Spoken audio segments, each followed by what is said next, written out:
Assalamualaikum warahmatullahi wabarakatuh. Alhamdulillah.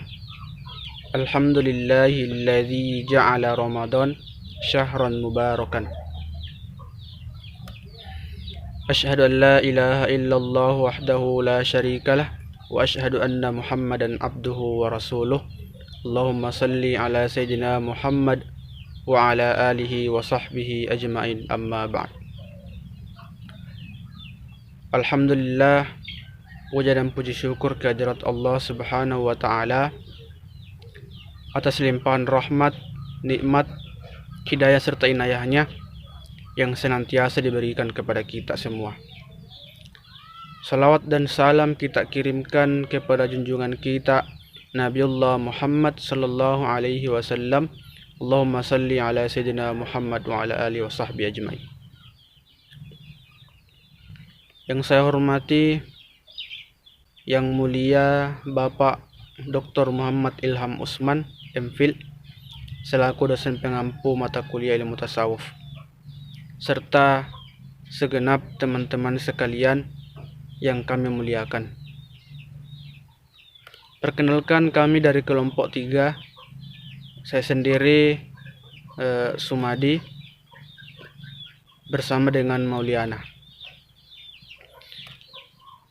Kami akan membawakan materi yaitu kontribusi Al-Ma'ruf Al-Karhi dan Abu Sulaiman Ad-Darani dalam ilmu tasawuf. Yang pertama adalah Ma'ruf Al-Karhi. Ma'ruf Al-Karhi nama lengkapnya adalah Ma'ruf bin Faizan Abu Mahfuz Al-Ibid bin Firuz Al-Karhi.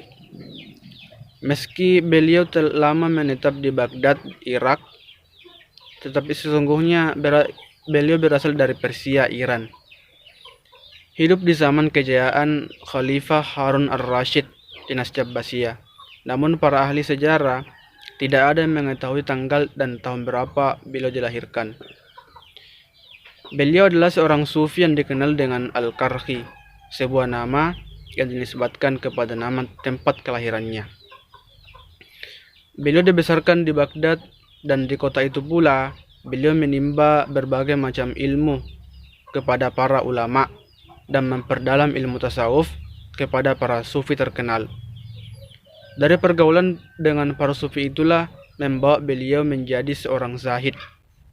Selain belajar di Baghdad, beliau juga mengembara ke negeri lain untuk menambah wawasan keilmuannya. Pengembaraannya itu membawa dirinya banyak dikenal di negeri orang, dan ia pun dikunjungi banyak orang. Menurut pakar sejarah, kedua orang tuanya memeluk agama Kristen. Diriwayatkan ketika Ma'ruf Al-Karhi pada usia remaja, ia sangat menentang ajaran gurunya yang mengatakan bahwa Allah Subhanahu wa taala merupakan salah satu oknum Tuhan.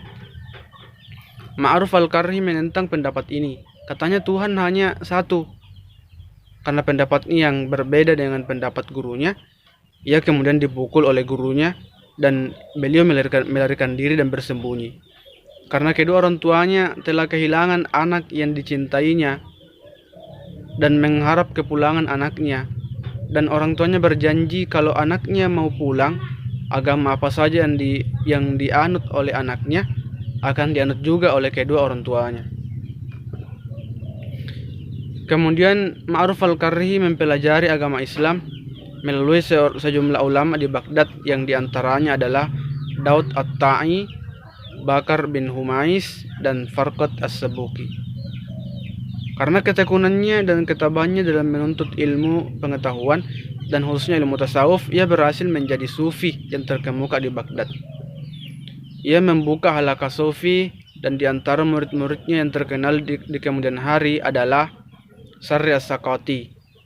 Sebagai sufi, ia juga dikenal di kalangan fuqaha sebagai seorang faqih. Diriwayatkan ada dua orang faqih Baghdad yang terkemuka, yaitu Imam Ahmad bin Hambal dan Imam Ibnu Ma'in, sedang berdiskusi tentang sujud sahwi, dan keduanya belum sepakat. Untuk lebih lanjut, mereka berdua ingin menanyakan pendapat Ma'ruf al-Karhi. Ma'ruf al-Karhi menjawab dari sudut pandang tasawuf yang katanya, sujud sahwi merupakan hukuman kepada hati karena lalai mengingat Allah Subhanahu wa taala. Menurut para peneliti tasawuf, beliau adalah tokoh yang mengembangkan konsep ajaran cinta dalam tasawuf. Menurutnya, cinta harus dilanjutkan sampai ke titik tumak ninah atau ketenangan jiwa, karena cinta dan ketenangan itulah yang menjadi tujuan tasawuf. Beliau adalah seorang sufi yang dikuasai perasaan cinta yang membara kepada Allah, seperti halnya Rabiatul Adawiyah. Berkenan dengan cinta kepada Allah, beliau mengatakan, cinta kepadanya bukanlah diperoleh melalui pengajaran. Ia merupakan pemberian atau karunia Tuhan. Cinta kepada Allah menurutnya bukan termasuk makom, tetapi termasuk hal atau keadaan jiwa yang dikaruniakan oleh Allah Subhanahu wa taala. Tentang martabat ruhani yang tinggi yang dicapai oleh Ma'ruf al-Karhi tidak disangsingkan lagi. Dikisahkan bahwa suatu hari Ahmad bin Fat mimpi bertemu dengan Bishr bin Haris yang telah wafat terlebih dahulu. Ahmad bin Fat menyatakan tentang keadaan yang dialami Ma'ruf al-Karhi. Dirinya diampuni oleh Allah Subhanahu wa taala. Kulihat Ahmad bin Hambal berdiri sedang antara mereka terdapat pembatas antara Ahmad bin Hambal dan Allah Subhanahu wa taala. Karena Ma'ruf al-Karhi menyembah Tuhan bukan mengharap surga, tidak pula karena takut kepada neraka. Karena itulah ia diangkat ke tempat yang tinggi yang tidak ada pembatas antaranya dengan Tuhan. Begitulah pengakuannya tentang martabat Ma'ruf al-Karhi. Salah seorang murid beliau yang bernama Sarri As-Sakoti pernah menuturkan, dalam tidurku aku pernah bermimpi melihat Ma'ruf al-Karhi sedang seolah-olah berada di arsy. Pada waktu itu Allah Subhanahu wa taala berfirman, "Siapakah dia?" Para malaikat kemudian menjawab, "Engkau lebih mengetahui ya Tuhan." Maka Allah Subhanahu wa taala berfirman, "Orang itu adalah Ma'ruf al-Karhi yang sedang mabuk cinta kepada aku." Ia dipandang sebagai salah seorang yang berjasa dalam meletakkan dasar-dasar ilmu tasawuf dan mengembangkan paham cinta ilahiyah. Suatu hari, beberapa orang Syiah mendobrak pintu rumah gurunya, yaitu Ali bin Musa ar-Ridha, dan menyerang Ma'ruf al-Karhi hingga tulang rusuknya patah. Beliau tergeletak dan terluka cukup parah.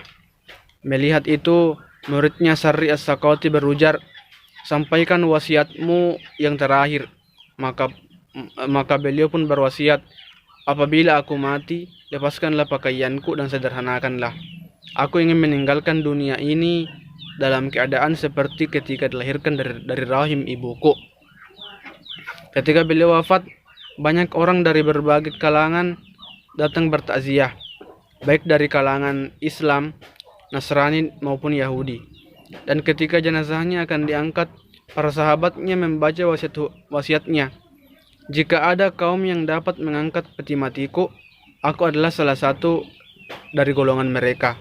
Kemudian orang Nasrani dan Yahudi maju, namun mereka tak kuasa mengangkatnya. Ketika tiba giliran orang Muslim, mereka berhasil, lalu mereka menyolatkan dan menguburkan jenazahnya. Sekian. Kemudian materi selanjutnya akan dibacakan oleh saudari kita Mauliana. Sekian. Kontribusi Abu Sulaiman dalam tasawuf. Abu Sulaiman Ad-Darani, seorang tokoh sufi dari Damaskus. Kala itu, Abu Sulaiman Ad-Darani dalam perjalanan menuju Tanah Suci, niatnya adalah untuk melaksanakan haji, sekaligus berziarah ke makam Nabi. Dalam perjalanannya itu, ia tidak membawa bekal memadai. Belum sampai ke tujuan, dirinya bertemu dengan seorang pemuda Irak. Kebetulan, pemuda tersebut berjalan dengan tujuan yang sama. Akan tetapi, Syekh Abu Sulaiman memperhatikan, pemuda itu selalu membaca Al-Quran, tatkala kafilah berjalan. Apabila kafilah singgah di suatu tempat, remaja Irak ini selalu menyempatkan diri untuk sholat. Siang hari si pemuda berpuasa, sedangkan malamnya sibuk sholat. Ia menempuh seluruh perjalanan dengan keadaan seperti itu, hingga kami sampai ke Mekah Mukarramah, kata Syekh Abu Sulaiman seperti dikutip buku fadilah Hajj. Sesampainya di Mekah, pemuda itu berpamitan kepada sang syekh. Sebelum berpisah, salik tersebut bertanya kepadanya, "Wahai anakku, apakah yang mendorongmu untuk melakukan mujahadah seperti yang telah aku saksikan sepanjang perjalanan tadi?" Pemuda itu menjawab, "Wahai syekh, aku telah melihat sebuah istana surga di dalam mimpi." Melihat Abu Sulaiman terdiam, remaja meneruskan deskripsinya tentang mimpinya itu. Bangunan istana itu terbuat dari batu bata, emas, dan perak. Sampai atas, kamar-kamarnya juga terbuat dari emas dan perak, yang membuatku takjub. Ada seorang bidadari, di dalamnya wanita itu tersenyum dan memberikan arahan bagaimana aku bisa mendapat istana dengan segala isinya itu. Syekh Abu Sulaiman tetap menyimak kata-katanya.